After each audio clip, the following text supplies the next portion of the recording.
Such time as I may consume. Gentleman's recognized. Madam Speaker, our nation has been through trying times these last few weeks as we have tried to process the mass shootings in Buffalo, Uvalde, Tulsa, and all too many other cities. Just this past weekend, we learned of yet another horrific incident in Philadelphia and yet more carnage in Tennessee, Arizona, Virginia, and South Carolina. And those were just the stories we saw in the news. Day after day, we see more lives lost to gun violence in our schools, on our streets, in our houses of worship, and in our homes, touching every region of the country. And we hear the urgent calls from our constituents crying out for us to take action. Today we heed that call.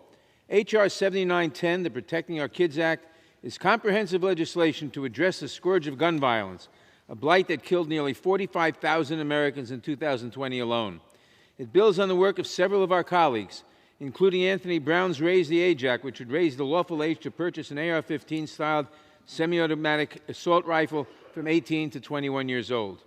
Robin Kelly's Prevent Gun Trafficking Act, which would establish new federal offenses for gun trafficking and straw purchasing. David Cicilline's Untraceable Firearms Act, which would ensure that ghost guns are subject to existing federal firearms regulations. A trio of gun storage proposals: Rosa DeLauro's Ethan's Law, Alyssa Slotkin's Safe Guns, Safe Kids Act, and Sheila Jackson Lee's Kimberly Vaughn Firearm Safe Storage Act, which would establish storage regulations that keep guns out of the hands of children and award grants for firearm storage assistance programs. Dina Titus is closing the Bump Stock Loophole Act, which would build on existing regulations banning the manufacture, sale, or possession of bump stocks for civilian use.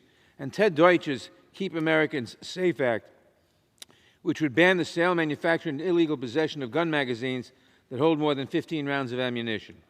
I want to thank each of them for their contributions to this bill and for making this country safer for all Americans. Madam Speaker, all of us in this chamber were shaken by the images of parents in Uvalde standing in line to match their DNA to the remains of their 9- and 10-year-old children.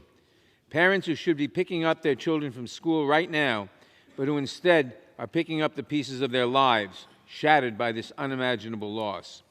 But the question today is, who among us will have the courage to do something about it? Who will be able to tell mothers and fathers that their children need not go to school in a fortress just to keep them safe? Who will be able to tell children that they did all they could today to ensure that their parents will return safely from the supermarket or their office or an evening out? Who will be able to tell their constituents that they stood with them and not with the gun lobby? Americans are watching. They are begging us to protect them and their loved ones from gun violence. Who among us will answer their call? I urge all my colleagues to join me in supporting the Protecting Our Kids Act, and I reserve the balance of my time.